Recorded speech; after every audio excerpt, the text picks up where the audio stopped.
काल उशिरा रात्रीपर्यंत मातोश्रीवर जाऊन मनसे नेते चर्चा करत होते आणि आता आज शिवतीर्थावर मनसे नेते अविनाश अभ्यंकर, नितीन सरदेसाईंसोबत राज ठाकरेंची बैठक पार पडते। या बैठकीसाठी संदीप देशपांडे, अमिषा माजगावकर, कुणाल माईनकर हे सुद्धा पोहोचलेत। त्यामुळे आजच्या बैठकीत येणाऱ्या महापालिका निवडणुकांच्या दृष्टिकोनातून चर्चा केली जाईल। जागा वाटपाचा फॉर्म्युला म्हणजे निश्चित फॉर्म्युला जो आहे त्याबद्दलचा प्रस्ताव तयार केला जाईल। पदाधिकाऱ्यांना काय वाटतंय, कोण कुठून कसं लढायचं या संदर्भातली चर्चा देखील केल्या जाऊ शकते। कारण आजपासून तसं बघायला गेलं तर राज्यातल्या 29 महापालिकांसाठी उमेदवारी अर्ज दाखल करण्यास आजपासून सुरुवात झालेली आहे। त्याच्यामुळे अगदी जलद गतीने मनसे आणि शिवसेना म्हणजे उबाटा गट जर एकत्र येणार असतील तर त्यांना जागा वाटप जे आहे ते निश्चित करणं आवश्यक आहे। अधिक तपशील आपण जाणून घेणार आहोत। आमचे प्रतिनिधी प्रणाली कापसे या सगळ्या घडामोडींवरती लक्ष ठेवून आहेत। प्रणाली, काय माहिती याबद्दल?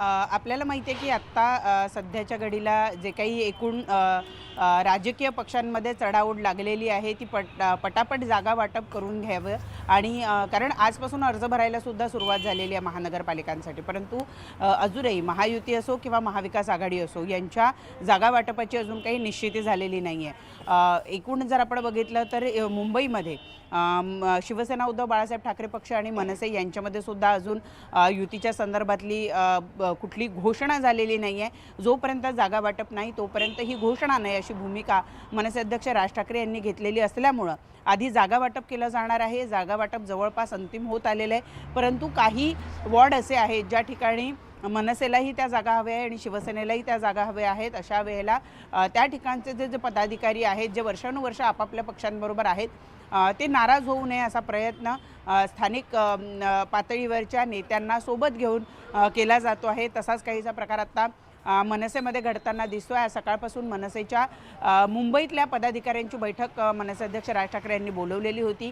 त्या ठिकाणी आपण बघितलं की शहराध्यक्ष संदीप देशपांडे, उपाध्यक्ष तिन्ही म्हणजे यशवंत केल्लेदार, कुणाल माईनकर, योगेश सावंत हे सुद्धा पोहोचलेले होते आणि त्यामुळे आत्ता आपण पाहतो आहोत की या ठिकाणी संदीप देशपांडे आलेले आहेत। कदाचित त्यांची बैठक संपलेली आहे, बैठकीनंतर प्रतिक्रिया देण्यासाठीच ते या ठिकाणी आलेले असतील। त्यांच्याकडून आपण जाणून घेऊया की नेमका आजच्या बैठकांमध्ये काय झालं। आजच्या बैठकांचा विषय जो आहे तो तिढा जो आहे विशेषतः जागांचा तो सुटला आहे का हे जाणून घेण्यासाठी संदीप देशपांडे आहेत, त्यांच्याकडून आपण जाणून घेऊया।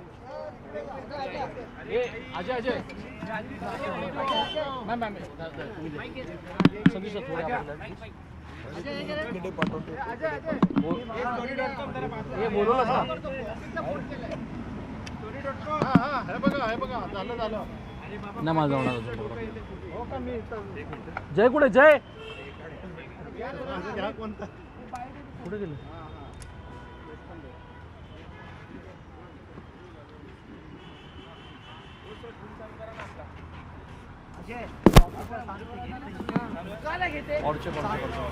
शिवतीर्थावरती बैठकांचं सत्र सुरू आहे। येणाऱ्या महापालिका निवडणुकांच्या दृष्टिकोनातून या बैठका पार पडतायत आणि लवकरच शिवसेना मनसे युतीची घोषणा देखील केली जाईल। पण तत्पूर्वी मनसे नेते संदीप देशपांडे माध्यमांशी संवाद साधतायत आणि नेमकं काय घडतं याबद्दलची माहिती ते देऊ शकतात। संदीपजी, आज तुमच्या महत्त्वपूर्ण बैठका पार पडतायत, काय आजच्या बैठकीमध्ये झालं? आजची 23 तारीख आहे, अर्ज भरायला खरं तर आजपासून सुरुवात झाली आहे, तरीही शिवसेना आणि मनसेच्या युतीच्या संदर्भातली अधिकृत घोषणा सुद्धा झालेली नाही। मला असं वाटतं युती घोषणा काय ओपन सिक्रेटच आहे, त्याच्यामध्ये काही विषय नाही आहे। पण अजून काही जागांवर आमचे नेते मंडळी चर्चा करतायत, ती चर्चा चालू आहे आणि चर्चा झाली की युती तर झालेलीच आहे, होण्याच्याच मार्गावर आहे। परंतु ऑफिशियली त्याची घोषणा सन्माननीय राजसाहेब योग्य वेळी करतील। परंतु संजय राऊत मात्र आज कार्यक्रम होणार आहे, भव्य कार्यक्रम होणार आहे असं रोज म्हणतायत। नाही, कार्यक्रम कधी करायचा, युती जाहीर कधी करायची याच्या संदर्भातला निर्णय राजसाहेब आणि उद्धवसाहेब मिळून घेतील, त्याच्यामध्ये काही प्रश्न नाही आहे। जागा वाटपाची चर्चा अजून चालू आहे, ती झाली की तुम्हाला सांगू। काही महत्त्वाच्या जागांवर तिढा होता, भांडूप असेल, हे शिवडी विषय असेल, काय झालंय? तिढा नाहीये, तिढा कुठल्याही जागेवर नाहीये। पण शेवट तुमचा कार्यकर्ता कोण लढवणार, आमचा कार्यकर्ता कोण लढवणार आहे, त्याच्यामध्ये कोण जास्ती चांगला असेल का याच्या संदर्भात चर्चा होत राहते. डेटा गोळा केला जातो, डेटा ॲनालिसिस केला जातो, या गोष्टीला थोडा वेळ जातो. त्यामुळे तिथे चर्चा अजून चालू आहे. परंतु मनसेला समाधानकारक जागा मिळतील असं दिसतंय का चित्र आतापर्यंत तरी? नाही, मला असं वाटतं बघा कसं आहे, शेवट मुंबईसाठी म्हणून ठाकरे बंधू एकत्र येत आहेत आणि मराठी माणसासाठी ही निवडणूक लढवायची आहे. ही मराठी माणसाच्या अस्तित्वाची लढाई आहे. ती लढाई आम्ही लढणार आहोत. त्याच्यामध्ये जागा हा विषय नाही आहे, पण शेवट त्याच्यावर चर्चा होत असते. परंतु तुमच्या इकडचे जे नाराज लोक असतील ते आयते युतीला जाऊन मिळण्याची शक्यता असते म्हणून घोषणा होत नाहीये का? आमच्याकडे कोणीही नाराज होणार नाही ना त्यांच्याकडे कोणी नाराज होणार. मला असं वाटतं मुंबईसाठी सॅक्रिफाईस करायला सगळेजण तयार आहेत, बलिदान द्यायला सगळेजण तयार आहेत. त्यामुळे अशी कुठलीही नाराजी नाही. पण शेवट उमेदवार कुठला निवडून येऊ शकतो, काय होऊ शकतं, त्याचे परिणाम काय होऊ शकतात, कुठल्या वॉर्डात कोण, या सगळ्या गोष्टी हा चर्चेचा भाग असतो. ती चर्चा अजून आमचे नेते मंडळी करत आहेत. दोन्ही ठाकरेंचा बालेकिल्ला आहे. लालबाग परळ असेल, शिवडी असेल, माहीम दादरसारखा भाग असेल. या ठिकाणी आता निलेश राणे हे स्टार प्रचारक असणार आहेत. निलेश राणेंची त्याच्यामुळे एंट्री होते आहे. तर कशा पद्धतीने बघता आणि त्यांना निलेश राणेंच्या समोर कोणाला उभं केलं जातं? असं आहे ते कणकवली वगैरे ठीक आहे, मुंबईचा काय संबंध? मुंबई महापालिकेसाठी स्पेसिफिकली त्यांच्यावर जबाबदारी दिली असते. जबाबदारी बघा, कुठल्या पक्षांनी कोणावर जबाबदारी देते ज्याचा त्याचा प्रश्न आहे. ती जबाबदारी पेलवणार आहे का हाही सुद्धा प्रश्न आहे. जबाबदारी द्यायला काय कोणी देतं, पण ती पेलवली पण पाहिजे ना. संदीपजी, शेवटचा प्रश्न, युतीची घोषणा कधी होणार आहे? लवकरच. सगळे लवकरच म्हणतात पण अद्याप चं सत्र सुरू आहे आणि आपण जर पाहिलं तर संदीप देशपांडेंनी माध्यमांशी संवाद साधलेला आणि लवकरच युतीबद्दलची घोषणा जी आहे ती केली जाईल असं त्यांनी म्हटलेलं आहे. पुढे पाहूयात, शिवसेना ठाकरे आणि मनसेतील जागा वाटपाचा महत्त्वाचा तिढा सुटल्याच जमाय. मुंबईत महापालिका निवडणुकीच्या जागा वाटपावर आज अंतिम हात फिरवला जाणार आहे. दोन्ही पक्षांनी दावा केलेल्या जागांचा वाद मिटवण्यात नेत्यांना यश आल्याची माहिती आहे. शिवडी, माहीम, भांडूप, विक्रोळी भागातील काही जागांवरून दोन्ही पक्षात रस्सीखेच होती आणि यामुळे जागा वाटपावर अंतिम शिक्कामोर्तब होणं बाकी होतं. दोन्ही पक्षांची ताकद नसलेल्या प्रभागातही कुणाचे उमेदवारी असावेत यावर ही चर्चा झाल्याची माहिती. जागा वाटप जाहीर न करता फक्त उद्या युतीची घोषणा करणार असल्याची माहिती आहे.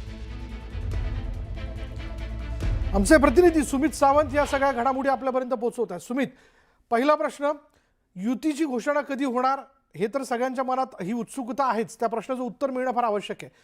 पण शिवसेना आणि मनसेमध्ये जागा वाटपाचा निश्चित असा फॉर्म्युला तयार झाला का? प्रश्न सुटलाय का? आता थोड्या वेळापूर्वी संदीप देशपांडे असं म्हणाले की जागा वाटप पूर्ण झालेलं आहे. काही जागांवर थोडी नाराजी आहे किंवा काही ठिकाणी मागे पुढे होत आहे, पण ते देखील अंतिम टप्प्यात आहे. पण जी माहिती मिळते सूत्रांकडून त्यानुसार जागा वाटप पूर्ण झालेलं आहे. पण आता पक्षांतर्गत थोडी नाराजी असणारच आहे दोन्ही पक्षांमध्ये. जशी मनसेमध्ये आहे तशी ठाकरेंची शिवसेनेमध्ये देखील आहे. काही ठिकाणी जागा वाटप जरी आता झालं असलं तरी एखादा दादरचं एक उदाहरण द्यायचं म्हणजेच दादरमध्ये 190 आणि 194 हे 2 वॉर्ड मनसेला सुटलेले आहेत, तर बाकीचे वॉर्ड हे ठाकरेंकडे आहेत. पण मनसेच्या अंतर्गत काही नेत्यांचं असं म्हणणं आहे की 94 तुम्ही घ्या आणि 192 आम्हाला द्या. जिथे प्रीती पाटणकर ठाकरेंच्या आता नगरसेविका त्यांच्या आहेत आणि ती जागा मनसे आता मागताय ते अंतर्गत मागताय, ना की थेट युतीच्या घोषणेमध्ये किंवा युतीच्या दरम्यान. त्यामुळे पक्षांतर्गत दोन्ही पक्षांकडून ज्या जागा हव्या होत्या त्या सामंजस्यानं एकमेकांना देण्यात आलेल्या आहेत. आता अंतर्गत काही बैठका होत राहतील, अंतर्गत काही जागा वाटपामध्ये नाराजी असू शकते. लवकरच युतीची घोषणा केली असं सांगितलं जात आहे. आज संजय राऊत देखील असंच म्हणाले की उद्या ही युतीची घोषणा होण्याची शक्यता आहे, दाट शक्यता आहे. युतीची घोषणा होईल आणि जागा वाटप जे झालंय, कोणाला कुठली उमेदवारी द्यायची किंवा या सगळ्या संदर्भातली घोषणा कदाचित उशिरानं नंतर होईल, पण युतीची घोषणा उद्या होण्याची शक्यता आहे. आणि त्यामुळेच अंतिम हात देखील आता फिरवणं सुरू आहे. आज जशी तिथे शिवतीर्थावर बैठक आहे, काही नाराज देखील जात आहेत, काही नेते येतात, तसे इथे देखील मातोश्रीवर काही नेते पोहोचत आहेत. थोड्या वेळापूर्वीच आष्टीकर आलेले होते, त्याचबरोबर विनायक राऊत आलेले आहेत, इतरही काही नेते पोहोचत आहेत. दिवसभरात हा नेत्यांच्या गाठीभेटी होत राहतील. अंतिम हात हेच फिरवणं आहे की युतीची घोषणा नेमकी आता कशी करायची आहे, कधी करायची आहे. ज्या ज्या जागांवरती तोडगा निघत नव्हता त्यातल्या एक लालबाग मधल्या जागांतला तोडगा निघालाय, माहीम मधल्या जागांचा तोडगा निघालाय, भांडूप मधल्या जागांचा देखील तोडगा निघालेला आहे. पण जे अंतर्गत काही नाराज होणारे नेते येत आहेत त्यांची समजूत काढणं किंवा त्यांच्यासाठी काही फेरबदल करता येतील का याची आज चाचपणी केली जाते आणि अंतिम हात फिरवला जातोय. धन्यवाद सुमित या सगळ्या आतापर्यंतच्या माहितीबद्दल. पुढे पाहूया. शिवसेना मुंबई महापालिका निवडणुकीत 50% जागा वाटपावर ठाम असल्याची सूत्रांची माहिती. म्हणजे शिवसेना आपल्या आग्रहावरती ठाम आहे. त्यांना 50% जागा म्हणजे जागा वाटपात 50% वाटा हवा आहे. मुंबई महापालिका निवडणुकीत 227 वॉर्डपैकी 112 वॉर्डसाठी शिवसेनेची आग्रही भूमिका आहे. काल वर्षा निवासस्थानी झालेल्या बैठकीत शिवसेनेनं त्यांची भूमिका स्पष्ट केली आहे. अधिक माहिती आपण जाणून घेणार आहोत. आमचे प्रतिनिधी उदय जाधव आपल्याबरोबर आहेत. उदय, एकच प्रश्न, तो म्हणजे जागा वाटप निश्चित झालंय का? शिवसेना 50% जागा वाटपावरती ठाम आहे, त्या फॉर्म्युलावरती ठाम आहे. काय नेमकं घडतंय?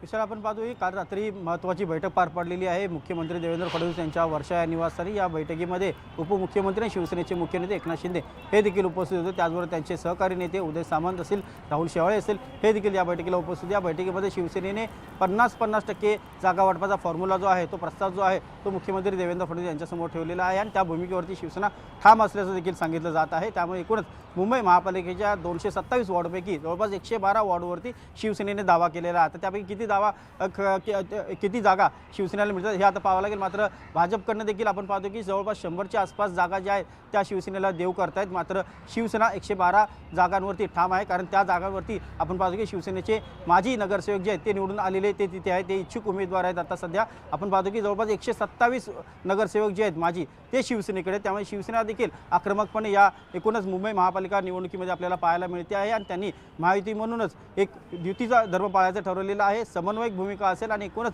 युती करण्यासाठी शिवसेना देखील पूर्णपणे ठाम आहे. युती होणारच आहे, मात्र जागा वाटप जे ते मात्र सन्मानजनक व्हायला पाहिजे अशी त्यांची भूमिका आहे. त्यामुळेच मुंबई महापालिका निवडणुकीमध्ये 50% फॉर्म्युला, 50% जागा वाटप जे ते झालं पाहिजे अशी शिवसेनेची भूमिका आहे. 227 वॉर्ड आहेत मुंबईमध्ये आणि त्यापैकी 112 वॉर्डवरती शिवसेनेने दावा केला आहे. धन्यवाद उदय या सगळ्या माहितीबद्दल. त्याच्यामुळे एकूण जागांमध्ये 50% वाटा जागांचा आम्हाला मिळावा अशी आग्रही भूमिका शिवसेनेने कायम ठेवली. बघूयात. पण भाजपकडनं मात्र शिवसेनेला मुंबईत 80 ते 85 जागा देण्याचा नवीन प्रस्ताव जो आहे तो देण्यात आल्याची सूत्रांची माहिती. म्हणजे काही करून मुंबईत शिवसेनेला 80 ते 85च्या जागेवरतीच म्हणजे आकड्यावरतीच थांबवायचं, 100च्या आतच थांबवायचं हा भाजपचा प्रयत्न आहे. भाजपची तशी तयारी असून दुसरीकडे जास्त जागा मिळाव्यात यासाठी एकनाथ शिंदेंनी मुख्यमंत्री देवेंद्र फडणवीसांकडे आग्रह धरल्याचं बघतोय आपण. एकनाथ शिंदे आणि मुख्यमंत्री फडणवीस यांच्यात रात्री झालेल्या बैठकीत काही जागांवर तोडगा काढण्यात येणार असल्याची माहिती आहे. तर शिवसेनेचा पण मूळ उमेदवार भाजपचा असाही काही जागांवर फॉर्म्युला असून भाजपचा आयात उमेदवार शिंदेंना देण्याबाबत चर्चा झाल्याची माहिती आहे. अधिक माहिती आपण जाणून घेणार आहोत. आमचे प्रतिनिधी राहुल झोरी आपल्याबरोबर आहेत.